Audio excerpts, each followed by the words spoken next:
দর্শক আমরা দেখে থাকি সাধারণত দেশের অর্থাৎ বাংলাদেশ থেকে যখনই কোনো নেতা দেশের বাইরে যান তখনই আ নানা তাদের বিরুদ্ধে প্রতিবাদ স্লোগান সেটি নতুন নয়। তবে এবার ১ম দেখলাম ডিম নিক্ষেপ, আ বিদেশে মামলা, মারামারি এবং গ্রেপ্তারের ঘটনা ঘটেছে নিউ ইয়র্কে। ঘটেছে আরো অপ্রীতিকর ঘটনা। এসব নিয়ে আমাদের আজকের বার্তা কক্ষের আয়োজন দেশের নেতারা বিদেশে গেলেই মারামারি কেন? আলোচনার জন্য নিউ ইয়র্ক থেকে যুক্ত আছেন কলামিস্ট এবং লেখক হাসান ফেরদৌস। আর এসব নিয়ে আমাদের প্রথম আলোর বার্তা কক্ষের আজকের আয়োজনে স্বাগত জানাচ্ছি আমি শামসুজ্জোহা।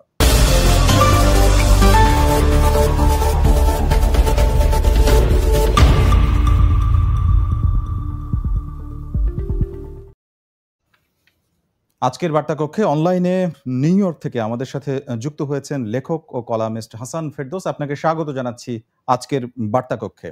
অনেক ধন্যবাদ জিয়া। প্রথমেই যেটি জানতে চাইবো যে জাতিসংঘের সাধারণ পরিষদে অংশ নিতে নিউ ইয়র্ক গেছেন প্রধান উপদেষ্টা। এবারের যে নিউ ইয়র্ক সফর, যে কাণ্ডগুলো একের পর এক আমরা ঘটতে দেখলাম, এর মধ্যে অনেকগুলো সমালোচনা এবং বিতর্কের জন্ম দিয়েছে। তো ডিম ছোড়া, গায়ে হাত তোলা, তারপরে আমি যেটা বলছিলাম যে এর মধ্যে মারামারি এবং পুলিশি গ্রেপ্তারের ঘটনাও ঘটেছে। প্রশ্ন হচ্ছে এতে আসলে লাভ কার হলো? আওয়ামী লীগ, এনসিপি নাকি রাজনৈতিক দল নাকি উপদেষ্টারা নাকি সমালোচনার মধ্যে আসলে কারা বেশি পড়লেন? আপনার অবজারভেশন এবারের এই সফরকে ঘিরে কি? দুটো ভিন্ন ভিন্ন বিষয় আপনি তুলছেন। এক, কার লাভ হলো আর দোষ ক্ষতি কার। উভয় পক্ষের লাভ, কিন্তু উভয় পক্ষে বলতে পারছি আমি মূলত আওয়ামী লীগ একদিকে, অন্যদিকে বর্তমান সরকার এবং সরকারের সঙ্গে সংযুক্ত যারা আছেন। কেন বলছি কথা? আমি আওয়ামী লীগের লক্ষ্যটা কি একথা প্রমাণ করা যে ইউনূস সরকার অত্যন্ত অজনপ্রিয় এবং অবৈধ, এবং আওয়ামী লীগের পক্ষে যারা আছেন তাদের সমর্থকদের চাঙ্গা করা। দেশের ভেতরে দেখছেন আপনারা ঝটিকা মিছিল হচ্ছে, তার লক্ষ্য একটাই, একথা প্রমাণ করা যে ইউনূস সরকার অবৈধ, একথা প্রমাণ করা যে আওয়ামী লীগ বেঁচে আছে, আওয়ামী লীগ মরে যায়নি। প্রবাসেও তাই, প্রবাসকে ব্যবহার করে আওয়ামী লীগ এটাকে প্রমাণ করার চেষ্টা করছে যে দেখো আমরা কত অ্যাক্টিভ, কত সারা দেশ জুড়ে আন্দোলন করছি। আমরা লক্ষ্য করে থাকবেন, আপনি যে বললেন ডিম ছোড়ার ঘটনার পরে যে ছেলেটি ডিম ছুঁড়েছে তাকে প্রাক্তন প্রধানমন্ত্রী টেলিফোন করে ব্যক্তিগতভাবে অভিনন্দন জানিয়েছেন। মানে কত বড় একটা ঘটনা তাদের জন্য, এটা একটা মানে কত বড়, আমরা হেডলাইন হয়েছি। আওয়ামী লীগ ভাবছে যে আমরা হেডলাইন হয়েছি, এবং সেই জন্য প্রধানমন্ত্রী নিজে, প্রাক্তন প্রধানমন্ত্রী নিজে ফোন করেছেন এবং ফোন করে সাড়ম্বরে তাকে অভিনন্দন জানিয়েছেন। ফলে জয়টা তাদের হলো। অন্যদিকে সরকার, তত্ত্বাবধায়ক সরকার বলবে যে দেখো এই আওয়ামী লীগ যে বলেছে আমরা তাদের ক্ষমতা, তাদের অ্যাক্টিভিটি আমরা রেস্ট্রিক্ট করেছি, কারণটা কি? এরা তো সন্ত্রাসী, এরা তো আইন ভঙ্গ করে, এরা তো আইন মেনে চলে না, অগণতান্ত্রিক। উভয় পক্ষের জন্য এটা উইন উইন সিচুয়েশন বলে মনে করি আমি। এখন আপনি অন্য প্রশ্ন হচ্ছে যে এই ঘটনা কেন ঘটলো, যদি আপনি সে প্রশ্ন আমাকে করেন উত্তর দেবো আমি। এ নিয়ে ব্যাখ্যা অনেক হয়েছে। আমি এক এক করে যদি এভাবে আসি যে প্রথমে একটি সমালোচনা আমরা দেখছিলাম যে অন্তর্বর্তী সরকারের এবারের যে জাতিসংঘের সাধারণ পরিষদে যোগদান সেটি দ্বিতীয়বারের মতো। এর আগে তারা যোগদান করেছিলেন। কতজন সফর সঙ্গী যাবেন এটি নিয়ে প্রথম প্রশ্ন তৈরি হয়। গতবার ৫৭ জন গিয়েছিলেন, এবারে ১০৪ জন। অনেকে বলছেন যে এবং এর সাথে যে রাজনৈতিক নেতারা যুক্ত হয়েছেন ৩ দলের ৬ জন, সেটা নিয়েও সমালোচনা। এই বিষয়টা সম্পর্কে যদি একটু বলেন। এইটি অধ্যাপক ইউনূসের সঙ্গে রাজনৈতিক নেতৃবৃন্দ আনাটা একটা স্মার্ট উদ্যোগ বলে আমি মনে করি। এটা নতুন কোনো ঘটনা নয়। অনেক দেশের, বিশেষ করে ভারতের আমি দেখেছি, বাজপেয়ী এক সময় বিরোধী দলের নেতা হয়ে ভারতীয় ডেলিগেশনের সদস্য এসছেন। আমার প্রাক্তন বা শশী থারুর, তাকে দেখেছি আমি, তিনি বিরোধী পক্ষের এমপি, তিনি থার্ড কমিটিতে ডেলিগেট লিড করছেন। এটা খুব আনকমন প্র্যাকটিস নয়। এবারে কেন হয়েছে আমার ধারণা ব্যাখ্যাটা এইরকম যে অধ্যাপক এগুলো দেখাতে চেয়েছেন যে আমার যে সরকার তা একটা ইনক্লুসিভ সরকার। আমার সরকারের পেছনে এরাও আছেন, আমার সরকারের পেছনে দেশের প্রধান রাজনৈতিক দলগুলিও আছেন। এটা একটা ব্যাপার। আর ২ নম্বর যেটা আমাকে বলা হয়েছে যে ব্যাখ্যাটা এরকম যে আমি অধ্যাপক ইউনূস তো আছি মাত্র ৬ মাস, আর এরপর তোমরাই ক্ষমতা গ্রহণ করবে, এই ৩ দলের কেউ একজন হবে, ফলে এখন থেকে তোমরা দায়িত্ব গ্রহণ করো, কেমন? সেই জন্যই তাদেরকে আনা হয়েছে। এখন প্রশ্ন হচ্ছে এত লোক কেন? এবারে আমরা দেখতে পাচ্ছি দুটো তালিকা দেখতে পাচ্ছি আমরা। একটা তালিকায় ৬২ বা ৬৩, আর একটা তালিকায় ১০৩ জন। আমাকে ব্যাখ্যা করে বুঝিয়ে বলা হয়েছে প্রথম তালিকাটি সরকারি দল, এদের খরচ সরকার বহন করছে। আর দ্বিতীয় তালিকার যে অতিরিক্ত সদস্য তারা নিজেরাই নিজের খরচে এসছেন। প্রতি বছরই দেখেছি আমি, এর আগের যতবার ইউএন, আমি দেশে 35 বছর দেখি আমি লাটবহন নিয়ে আসেন আমাদের সরকার প্রধান। যেমন মনে আছে আমার 14 সালে বোধ করি, না 19 সালে 292 জন সদস্য নিয়ে এসেছিলেন প্রাক্তন প্রধানমন্ত্রী, 292। সেখানে 103 বা 63 বা 62, খুব নাটকীয় বেশি কিছু নয়। কিন্তু প্রশ্ন হচ্ছে যে এরা কি করবে এখানে এসে? এরা কি শুধুমাত্র শোভা, শুধুমাত্র অলংকার, নাকি এর কোনো ভূমিকা আছে? আমি অন্ততপক্ষে এদের কোনো ভূমিকা দেখি না। এদের রাজনৈতিকভাবে ব্যবহার তো করতে পারে নিউজ সাহেব, কিন্তু এর কোনো প্র্যাকটিক্যাল কোনো ফলাফল নেই। তারা কোনো কমিটিতে ভাষণ দিচ্ছেন না। তারা মিট করেছেন বটে প্রবাসী বাঙালিদের সাথে এনআরবি কানেক্ট বলে অনুষ্ঠানে, কিন্তু এদের জাতিসংঘের সংক্রান্ত কোনো অ্যাক্টিভিটি নেই। এমনকি তারা বসেও থাকেননি জাতিসংঘের ভেতরে, কারণ বসার সিট তো মোটে 3+3 6 জন করে বসতে পারেন তার সেখানে, বাকি সবাইকে বসতে হয়েছে গ্যালারিতে। ফলে এদেরকে আমার ধারণা যে এরা খানিকটা হলেও অপমানিত হয়েছে। হাসান ফেরদৌস এই বিষয়গুলো প্রশ্ন তুলেছেন আমাদের এই অনুষ্ঠানে, বেশ কিছু রাজনৈতিক নেতারাও আসেন দেশের। তারা যে প্রশ্নগুলো তুলেছেন তারা হচ্ছে যে আপনি যেটি বলছিলেন যে এটি সুন্দর শোনায় যে 3টি দল যারা তো 6 মাস পরে হয়তো প্রধান উপদেষ্টা চলে যাবেন, তারপরে ভোটের পরে নতুন সরকার আসবে, নতুন রাজনীতিবিদ আগে থেকেই আন্তর্জাতিক পরিসরের ব্যাপারগুলো বুঝে নেয়া। কিন্তু এই 3টি দলই যে সেই জিতে আসবে সেই নিশ্চয়তা আসলে কে দিলে, এই প্রশ্নগুলো তুলেছেন রাজনীতিবিদরা, অন্যান্য দলের যারা আছেন। আরেকটি বিষয় যে গত বছর 57 ছিল, এবারে 104, এভাবে চলতে থাকলে লাটবহরটা আসলে এটি আসলে আগের সরকারের সময়ে যেটা বাড়তো ক্রমাগত এবং এটা একটা আনন্দ সফরের মতো হতো, সেই দিকে এগোচ্ছে, এরকম অনুমান করা যায় কিনা, বা এটা এই ক্লেইমটা করছেন অনেকে। প্রতিটি প্রশ্নের উত্তর হচ্ছে হ্যাঁ, অ্যাবসলিউটলি। তিনি 3 জন কেন? ক্লিয়ারলি সিগন্যালটা হচ্ছে যে ইউনূস সাহেব মনে করছেন যে এরাই আমার প্রকৃত পার্টনার্স। উনি সিগন্যাল দিয়ে দিচ্ছেন, উনি ধরে নিয়েছেন যে ক্ষমতা পরবর্তী সরকার গঠন করবে এই 3 দলই। এটা আমাদের বুঝতে খুব কষ্ট হওয়ার কথা নয়, এক। আর 2 নম্বর, এত লোক কেন? আপনি একটু আগে বললেন, আমি আপনাকে বলেছি এর আগে 19 সালে প্রায় 300 লোক নিয়ে প্রাক্তন প্রধানমন্ত্রী এসছেন। ক্ষমতাধররা তাদের ব্লেসিংস ভাগ বটরা করে দেন, তাদের কৃপা প্রার্থীদেরকে ভাগ বটরা করে দেন। যেমন ধরে এর আগে দেখেছি আমরা প্রায় 1 ডজন বা তার চেয়ে বেশি সাংবাদিক আসেন। কেন আসেন? একটাই কারণ, তার চেয়ে এরা আমার পক্ষে থাকবে, এদের মাথায় হাত বুলিয়ে রাখলাম, কৃপা বর্ষণ করলাম, এর বেশি কিছু নয়। এটা দৃষ্টিকটু, এটা অযৌক্তিক। বিশেষ করে আমাদের মতো গরিব দেশে, যেখানে বিদেশে এসে আমরা হাত পাতি, সেখানে আমরা 300 লোক নিয়ে নিজের পয়সা, সরকারি পয়সা, পাবলিকের আমাদের ট্যাক্সের পয়সায় এদের নিয়ে আসছি। খুবই অশোভন, অযৌক্তিক এবং অপ্রয়োজনীয়। আমি একটু আগে বললাম অপ্রয়োজনীয় কেন? এদের কোনো ভূমিকা নেই। এরা কি করে নিউ ইয়র্কে এসে? আমি আপনাকে বলি, আমি দেখেছি তো, এরা সবাই শপিং করতে যান। এরা হোটেলে পৌঁছেই তার বাক্স প্যাটরা হোটেলে রেখেই হয় বন্ধুদের সঙ্গে আড্ডা দিতে যান, বন্ধু প্লাস আত্মীয়, অথবা শপিং করতে যান।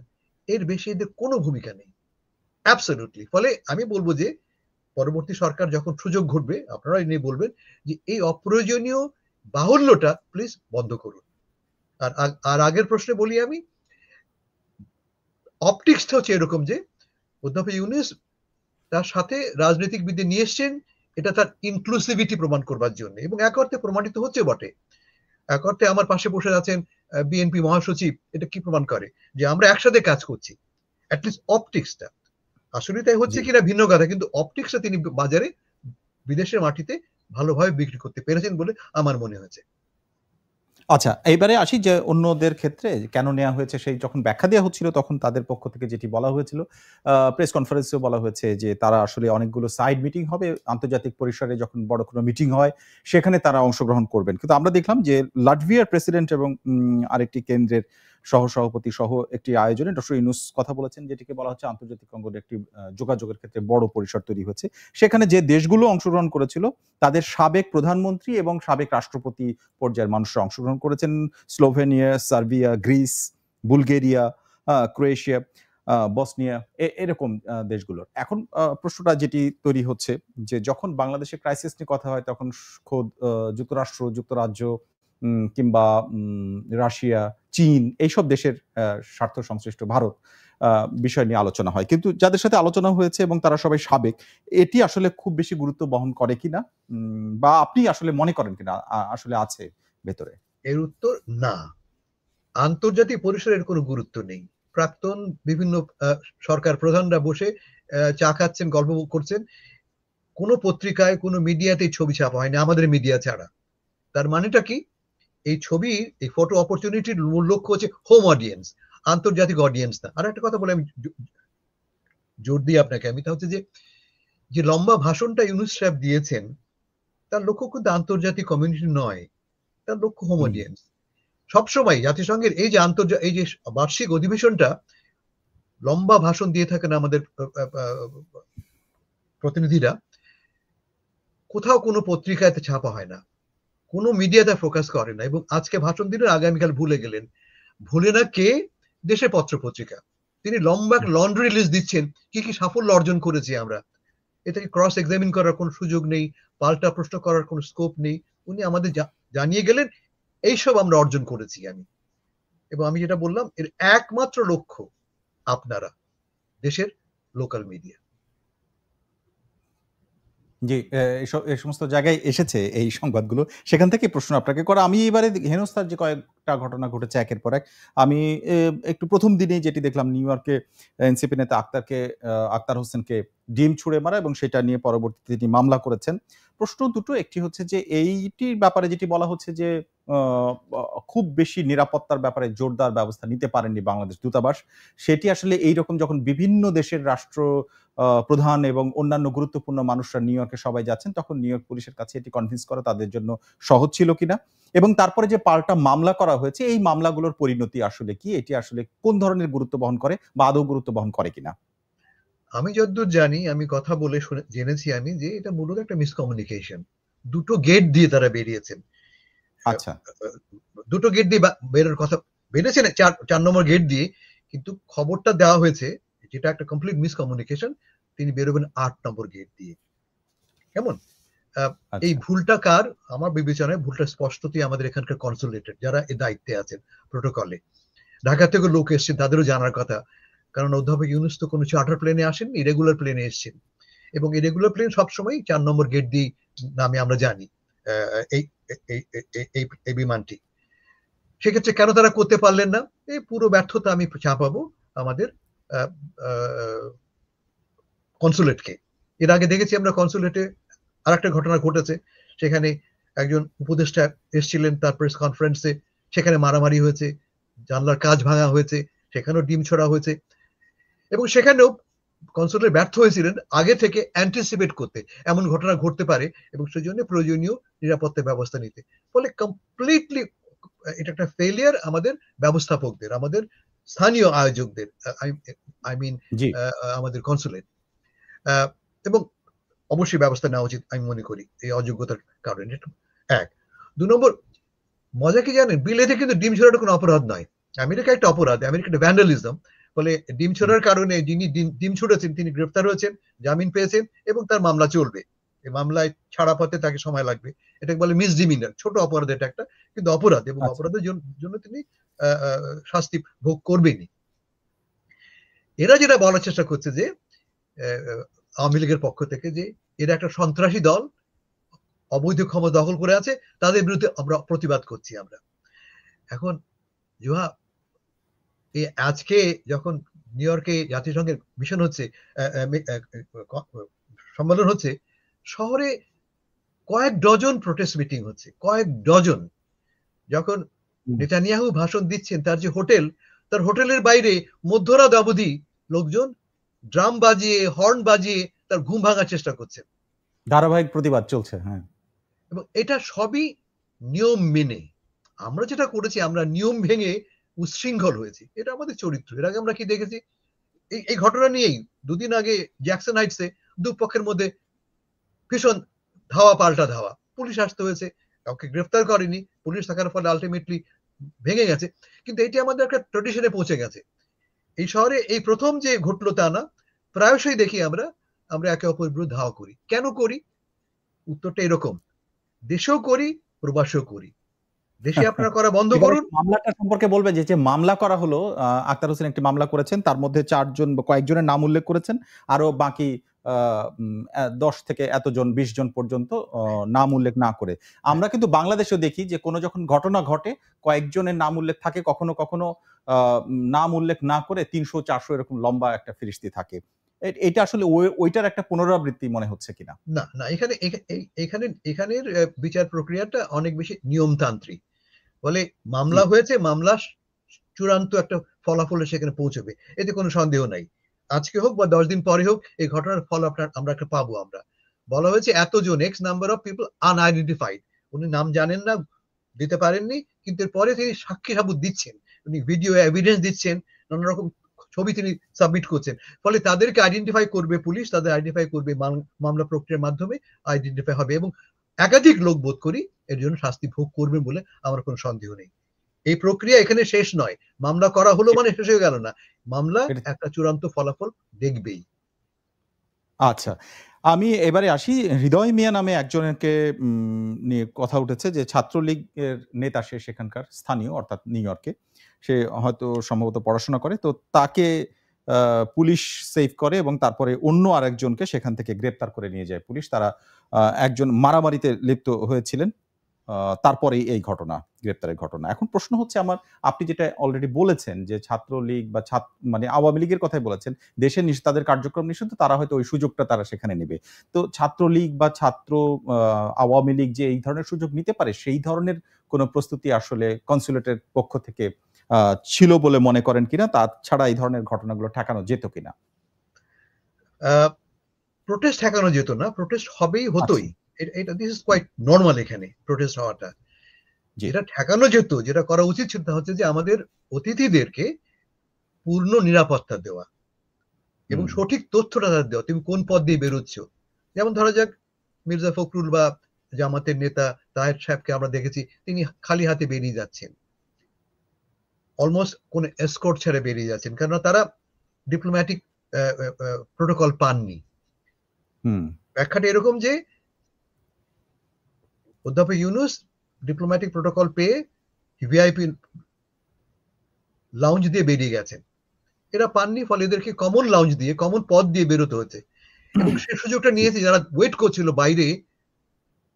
আপনি জেএফকে যে তারাই থাকেন, সুযোগ নিয়েছে। জেএফকে যদি দেখেন 4 নম্বর গেট দিয়ে বেরোলেই বাইরে দর্শকরা, কয়েক ডজন আওয়ামী সমর্থকরা বাইরে ওয়েট করছে কখন তারা বেরোবে, ধর ধর ধর বেরোচ্ছে। ঠিক যে কারণে যারাকে কুৎসিত ভাষায় আক্রমণ করা হয়েছে, তারাও একই পথে বেরোচ্ছেন। যেটা কোনোভাবে গ্রহণযোগ্য নয় তা হচ্ছে যে এদের জন্য পর্যাপ্ত নিরাপত্তা কেন দেওয়া হলো না, এই প্রশ্ন আমরা করতেই পারি। এবং যেটা বললাম একটু আগে, আপনি এই ব্যর্থতা পুরোটাই আমাদের জি। কনসালটেন্ট। কিন্তু একটা অ্যাড করি, নতুন কনসাল জেনারেল এসছেন, অনভিজ্ঞ, তিনি এই কাজ দীর্ঘদিন ধরে করেননি, ফলে তিনি বলতেই পারেন যে ভাই ভুল হয়েছে, কিন্তু তিনি তো একা নন, তার মিশনে তো আরো অসংখ্য লোক আছে, অসংখ্য নাও অনেক লোক আছে যারা এই কাজ প্রতি বছরের প্রতি বছর একাধিকবার করে থাকেন। যতবার ঢাকা থেকে লোক আসছেন তারা প্রোটোকল দিচ্ছেন। যেখানে এত বড় সম্মেলন হচ্ছে, দেশে চিফ অ্যাডভাইজার আসছেন, আপনি প্রস্তুতি নেবেন না, এটা কমপ্লিট ফেলিয়ার আমাদের কনসুলেটের। পাশাপাশি তাহলে একটু হলেও ফেলিয়ার জি, বলবো আমি এখানকার পলিটিক্যাল দলগুলিরও। তারা কিন্তু লোক নিয়ে গেছেন, তারা লোক হুম, নিয়ে, বিএনপি ৩০০ লোক নিয়ে গেছেন, এনসিপি জনা ৫০ লোক নিয়ে গেছেন, তারা ভিন্ন টার্মিনালে ওয়েট করছেন। বিএনপি আচ্ছা। যেমন ৮ নম্বর টার্মিনালে ওয়েট করছে, তাদেরকে বলা হলো যে ওনারা বেরিয়ে গেছেন, ওনারা বেরিয়ে গেছে, ওরা বলার সঙ্গে থাকার দরকার নেই, ওরাও চলে গেছেন। খানিকক্ষণ পরে বলা হলো না এই গন্ডগোল হচ্ছে, তখন তারা ছুটে এলেন ৮ নম্বর থেকে ৪ নম্বরে, তখনই শুরু হলো ঝামেলাটা। আমার এবারের প্রশ্নটা এরকম যে এই যে টোটালি যে ঘটনাগুলো ঘটলো, আমরা দেখলাম যে জ্যাকসন হাইটসে পুলিশের সামনে মারামারি, তারপরে ডিম ছুঁড়ে মারা হলো এয়ারপোর্টের লাউঞ্জে। এই সমস্ত ঘটনাগুলোর বাংলাদেশ সম্পর্কে যে প্রতিক্রিয়া তৈরি হলো এবং এবারের এত বড় একটা যখন হচ্ছে, পৃথিবীর বিভিন্ন দেশের মানুষ আসছে, এই প্রতিক্রিয়াটা কেমন হতে পারে বাংলাদেশের উপরে? বিশেষ করে নিউ ইয়র্কে যারা আপনারা প্রবাসী আছেন, আ বা বাংলাদেশ থেকে আমেরিকান ভিসার জন্য যখন এপ্লাই করবেন, এই ক্ষেত্রে আসলে প্রভাব ফেলবে কিনা? আর ফেললে কিরকম? প্রথম প্রশ্ন উত্তর হচ্ছে যে এই জিনিসটা আন্তর্জাতিক মিডিয়ায় তেমন ফোকাস পায়নি, ভারতীয় মিডিয়া ছাড়া। আমি দেখেছি টাইমস অফ ইন্ডিয়াতে, ট্রিবিউনে বড় বড় করে ছাপা হয়েছে। বিশেষ করে যে স্লোগান তারা দিয়েছে আওয়ামী লীগের সমর্থকেরা, Yunus is a Pakistani, slogan দেওয়া হচ্ছে, বা বাংলাদেশে মৌলবাদের উত্থান ঘটছে, ইত্যাদি ইত্যাদি, তা দেখেছি আমি ভারতীয় পত্রিকা। এবং প্রবলি ইন্ডিপেন্ডেন্টে, লন্ডন ইন্ডিপেন্ডেন্টেও এই খবরটা এসছে যে, এবং তাদের ব্যাখ্যা হচ্ছে যে প্রবাসের এই বিক্ষোভ প্রমাণ করে যে দেশেও ইউনূস, অধ্যাপক ইউনূস বিভক্তির সম্মুখীন হচ্ছেন, সরকার খুব স্টেবল নয়, এমন একটি মন্তব্য কোন কোন তথ্য মাধ্যমে এসছে। ফলে শিওর এইটা রাজনৈতিকভাবে এম্বারাসিং অধ্যাপক ইউনূসের জন্য। এখন দ্বিতীয় প্রশ্ন, যে এর ফলে আমরা যারা প্রবাসে থাকি তাদের কি অবস্থা হবে, আমি বলি এটি সবচেয়ে বড় সমস্যা। এই মুহূর্তে প্রবাসে আমরা লিগ্যাল ইলিগাল সবার জন্যই কিন্তু এই মার্কিন যুক্তরাষ্ট্র খুব একটা নিরাপদ জায়গা নয়। কারণে অকারণে দেখতে পাচ্ছি আমরা দেশ থেকে বিতাড়ন করা হচ্ছে এবং নানা হেনস্থার সম্মুখীন হচ্ছেন অভিবাসীরা। এই যে ঘটনা ঘটলো, একটা নয় একাধিক ঘটনা ঘটেছে খুব কম সময়ের ব্যবধানে। তা খুব শুধু অপ্রীতিকর নয়, এটা একটা আমাদের জন্য একটা হুমকি স্বরূপ। আপনি বললেন ভিসার জন্য, আমি ভিসার প্রোটোকলে যাব না, কিন্তু এই ইমেজ তৈরি হলো কি যে প্রবাসী বাঙালিরা বেআইনি কাজের সঙ্গে যুক্ত। কাজটা বেআইনি, ডিম ছড়াই দেশে বেআইনি, আরেকটু আগে বলেছি আপনাকে, এটা একটা মিসডিমিনার। ফলে এই ইমেজটা আমাদের জন্য খুব ক্ষতিকর হবে বলে আমি ভয় পাচ্ছি। এরকম হওয়া উচিত নয়, এবং এর দায়িত্ব আমি বলবো পুরোপুরি, যেহেতু কাজটা করেছে আওয়ামী লীগ, আওয়ামী লীগের সমর্থকরা প্রবাসে, তাদের ঘাড়ে বর্তায়। আওয়ামী লীগের আমি দেখেছি, আওয়ামী লীগের এখানে যুক্তরাষ্ট্র আওয়ামী লীগের সভাপতি চিৎকার করে তারস্বরে কুৎসিত ভাষায় গালাগালি করছেন, আওয়ামী লীগের সমর্থকেরা অত্যন্ত কুৎসিত ভাষায় গালাগালি করছেন এবং উৎসাহ দিচ্ছেন ঠেলে দেওয়ার, ধাক্কা দেওয়ার জন্য, ডিম ছড়ার জন্য। এবং ডিম নিয়ে যে উল্লাস তারা করেছেন, তাতে প্রকাশিত হয় যে তারা ভাবেননি যে এর ফলটা কি দাঁড়াবে। তাদের প্রত্যেকের জন্য যারা এই কাজটা করেছেন, এক, আর দুই নম্বরের ব্যাপক বৃহত্তর যে এক্সপ্রেশনটা, তা তারা তাদের বিবেচনার মধ্যে আনেননি। এটা খুব আনফর্চুনেট।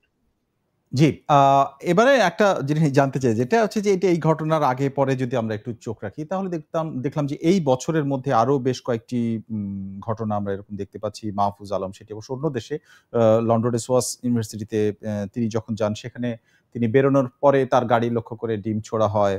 আমরা দেখলাম যে আইন উপদেষ্টা সুইজারল্যান্ডে গিয়েছিলেন, সেখানে দূতাবাসের প্রোটোকল নিয়ে তিনি এয়ারপোর্টে এসেছিলেন এবং সেখানেও এয়ারপোর্টে আসার পরে তিনি হেনস্থার শিকার হন। সেগুলো ঘটনাগুলো অনলাইনে আপনি নিশ্চয়ই দেখে থাকবেন।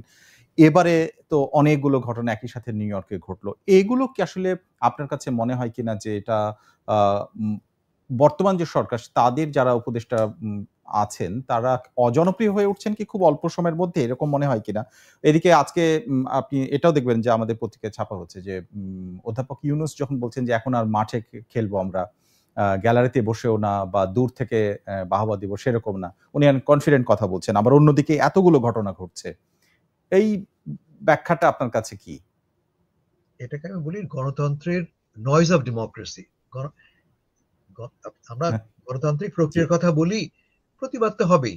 আপনি দেখেছেন যখন ডোনাল্ড ট্রাম্প সাহেব লন্ডনে, ইউকেতে গেছেন, উইন্ডসর ক্যাসেলে ডোনাল্ড ট্রাম্প সাহেব এবং এপস্টেইনের ছবি প্রজেক্ট করা হচ্ছে। রাস্তায় কয়েক হাজার মানুষ বিক্ষোভ করছে এবং সেই বিক্ষোভ যাতে তার কানে পৌঁছয় সেই ব্যবস্থা করা হচ্ছে। এটা গণতন্ত্রের সৌন্দর্যই। এটা অসৌন্দর্য হচ্ছে যখন এটা ভ্যান্ডালিজমে পরিণত হয়, যখন এটা আইন ভঙ্গের একটা অবস্থা পৌঁছায়, যেটা নিউ ইয়র্কে পৌঁছেছে। আপনি একটা উল্লেখ করেন, আমাদেরও কিন্তু এই 2 সপ্তাহ আগে কনসুলেটে মাহফুজ আলম সাহেব এসেছিলেন এবং তার প্রেস কনফারেন্সে বা তার মিট দ্য প্রেস অনুষ্ঠানে এক্স্যাক্ট একই ঘটনা ঘটেছে। কনসুলেট ভবন আক্রমণ করা হয়েছে, কাজ ভেঙে ফেলা হয়েছে, ডিম ছোড়া হয়েছে। বলে এ থেকে কেন শিক্ষা নিলাম না আমরা? আমাকে একজন বলছেন যে ভাই, সরকার পক্ষের লোকে আমাকে ঠাট্টা করে বলছেন যে দেশেও আমরা ইনএফিশিয়েন্ট, প্রবাসেও আমরা ইনএফিশিয়েন্ট। এটা খুব একটা ভালো লক্ষণ নয় বর্তমান সরকারের জন্য। সরকারের ভেতরে লোকই বলছে দেশও খুব দক্ষ আমরা নই, প্রবাসও খুব একটা দক্ষ নই আমরা।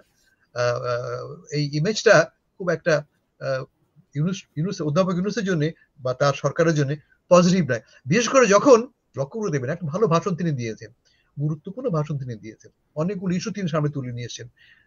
দুদিন পরে আমাদের বড় সম্মেলন হচ্ছে রোহিঙ্গা নিয়ে, আমাদের বড় একটা বার্নিং ইস্যু রোহিঙ্গা। সব ছাপিয়ে আমরা কি নিয়ে কথা বলছি, এই আধ ঘন্টা কথা বলছি আপনার সাথে আমি, আপনি আমাকে একবারও প্রশ্ন করেননি ইউনূস সাহেবের ভাষণ নিয়ে। কথা বলছি কি নিয়ে আমরা? সম্পূর্ণ অপ্রয়োজনীয় অপ্রাসঙ্গিক একটি রাজনৈতিক বিতণ্ডা নিয়ে। জি ফলটা কি দাঁড়ালো? লস হচ্ছে কাদের? বাংলাদেশে। বাংলাদেশ বিশ্বসভায় সুযোগ পেত তার ইস্যুগুলি তুলে ধরেছে, কিন্তু তার ফোকাসটা থাকছে না। ফোকাস চলে যাচ্ছে কোথায়? এই ঝাঁপ, দৌড় পাল্টা দৌড়ে। খুব আনফর্চুনেট। সেটা এখন এবারে আমরা যদি আগের যে সময়গুলোতে আপনি দীর্ঘ সময় ধরে আছেন, এইরকম আন্তর্জাতিক যখন আয়োজন হয় তখন বাংলাদেশ যখন অংশগ্রহণ করতে যায়, বাঙালি কমিউনিটির মধ্যে যে পরিবর্তনগুলো আপনি দেখেন, তাদের মধ্যে উৎসাহ থাকাটাই স্বাভাবিক, কিন্তু উৎসাহটা আসলে কোন পর্যায়ে থাকে, তখন এই দলাদলিটা আসলে কেমন দেখেছেন? এবং এবারের চিত্রটা ভিন্ন, কারণ কোনো রাজনৈতিক সরকার ক্ষমতায় নাই। এবং ডক্টর ইউনূস, অধ্যাপক ইউনূস অন্যদের থেকে এই জায়গাটা আলাদা। আমার মনে হয় যে তিনি আন্তর্জাতিকভাবে খুবই ফোকাস, সবাই তাকে চেনেন, নোবেল লরিয়েট সরকার প্রধান। তো তার ভূমিকাটা জাতিসংঘে অন্য সরকার প্রধানের থেকে আলাদা হতে পারে কিনা, এবং সেই বিবেচনার জায়গা থেকে আপনি কোনো পর্যবেক্ষণ আছে কিনা আপনার, যে এই জায়গাতে তিনি আলাদা করেছেন যা আগে সম্ভব হয়নি? আপনি একটা গুরুত্বপূর্ণ কথা বলেছেন। অধ্যাপক ইউনূসের কোনো দল নেই। যারা এয়ারপোর্টে গেছেন প্রত্যেক দল, প্রত্যেক নেতার সমর্থকরা এসছেন। আমি বলবো বিএনপি থেকে প্রায় 100-3 এসছেন বা 100-4 এসছেন, জামাত থেকে 100-2-100-3 এসছেন, এনসিপি থেকে 50 হয়তো এসছেন। ইউনূসের পক্ষে কত কোনো লোক যায়নি, প্রোটোকলের লোক বাইরে। অধ্যাপক ইউনূসের একটা উইকনেস আছে, তার কোনো পলিটিক্যাল বেস তো নেই, এটা একটা ব্যাপার। আর 2 নম্বর, এই মুহূর্তে নিউ ইয়র্কে প্রায় 100 জন বিশ্ব নেতা আছেন, 100 জন বিশ্ব নেতা আছেন। তার মধ্যে নেতানিয়াহু সাহেব তো আছেনই, ট্রাম্প সাহেব আছেন, সারা দুনিয়ার, এবং কেউই 15 মিনিট আধ ঘন্টার বেশি সময় পান না। অ্যাটেনশন স্প্যান এমন যে কারোর জন্যই আমাদের আধ ঘন্টা বেশি সময় দেওয়ার সুযোগ নেই। এই কাজটা আপনাকে, অর্থাৎ আপনার সরকারকে ব্যবস্থা করতে হবে আদায় করে নিতে। অ্যাটেনশন আপনি আদায় করে নেবেন কিভাবে? এর আগে আমরা দেখেছি আমাদের বিগত সরকার প্রধান নিউ ইয়র্ক টাইমসকে ইন্টারভিউ দিয়েছেন, দ্যাট বিকামস হেডলাইন্স। আমরা দেখেছি এর আগে সরকার এশিয়া সোসাইটিতে যে প্রেস কনফারেন্স বা এদেশের এলিটদের সঙ্গে মিট করছেন, that becomes a news too. এবার যেটা দেখলাম, তিনি একদল বিদেশি প্রাক্তন সরকার প্রধানের সঙ্গে মিটিং করছেন। আমার ধারণা যে হাতে পায়ে ধরে এদেরকে আনা হয়েছে শুধুমাত্র ফটো অপরচুনিটির জন্য, হোম অডিয়েন্সকে খুশি করার জন্য। দেখো কত গুরুত্বপূর্ণ লোক সঙ্গে মিট করছেন, কিন্তু এই মিটগুলি কোনো রিয়েল ভ্যালু ক্যারি করে না, কারণ যারা মিটিং এ যুক্ত হয়েছেন তারা কেউই অর্থপূর্ণ কোন রোল প্লে করতে পারবেন না, আমাদের দেশের ভেতরে নয়, দেশের বাইরেও নয়। ফলে এটা একটা এমটি জেস্চার। তারপরে বলি আমি যে অধ্যাপক ইউনূসের নিজস্ব ইমেজের কারণে আমাদের আশা যে বক্তব্য তিনি রেখেছেন তা আন্তর্জাতিক পরিসরে মনোযোগ আকর্ষণ করবে। যেমন ধরো যে রয়টার্স যে রিপোর্টটা করেছে অধ্যাপক ইউনূসের ভাষণ নিয়ে, খুব সিগনিফিক্যান্ট রিপোর্ট করেছে একটা, এবং সঠিক ব্যাখ্যা তারা করেছে। অধ্যাপক ইউনূসের ভাষণের মধ্যে কি দেখতে পাচ্ছি আমরা? লোকাল কি করে ইন্টারন্যাশনাল হয়ে ওঠে, লোকাল সমস্যাটার আন্তর্জাতিক চেহারাটা কেমন আছে। উনি বলছেন কি, আমাদের অর্থ পাচার হয়েছে, এটা লোকাল, কিন্তু অর্থ পাচার রোধ করতে হলে আমার দরকার আন্তর্জাতিক আইনের। মানে উনি কানেক্ট করছেন লোকালকে ইন্টারন্যাশনালি। আমার মনে হয় না যে এই জিনিসগুলি খুব বেশি ফোকাসে এসছে আমাদের পত্রপত্রিকায়, কিন্তু উনি খুব স্মার্টলি কাজটা করেছেন। তার ভাষণটা আমার কাছে মনে হচ্ছে খুব সিগনিফিকেন্ট ভাষণ, যা নিয়ে আরো বেশি আলোচনা হওয়া উচিত আমি মনে করি। অনেক ধন্যবাদ হাসান ফেরদৌস আজকে আমাদের সাথে যুক্ত হওয়ার জন্য অনলাইনে। আপনাকে ধন্যবাদ। দর্শক, আমাদের সঙ্গে ছিলেন যুক্তরাষ্ট্র থেকে সরাসরি অনলাইনে আমাদের সাথে লেখক ও কলামিস্ট হাসান ফেরদৌস। তার কাছ থেকে দেশের নেতারা বাইরে গেলে মারামারি কেন, এই আলোচনাটার আড়ালে আসলে আমরা অনেকগুলো বিষয় আলাপ করেছি। এই মুহূর্তে রাজনৈতিক বাস্তবতা এবং নিউ ইয়র্কে প্রবাসী বাংলাদেশি এবং আমাদের দেশ থেকে যারা এই সমস্ত খোঁজ খবর রাখছিলেন তাদের জন্য একটা বড় আলোচনা তিনি করেছেন। এরকম রাজনৈতিক আরো নানা বিষয় নিয়ে আমাদের বিশ্লেষণ দেখতে রবি থেকে বৃহস্পতিবার পর্যন্ত আমাদের সঙ্গে থাকুন প্রথমআলো.com, প্রথম আলোর ইউটিউব এবং সোশ্যাল মিডিয়ার অন্যান্য সবগুলো প্ল্যাটফর্মে। আজ যারা সঙ্গে ছিলেন বার্তা কক্ষের, আপনাদের সবাইকে ধন্যবাদ।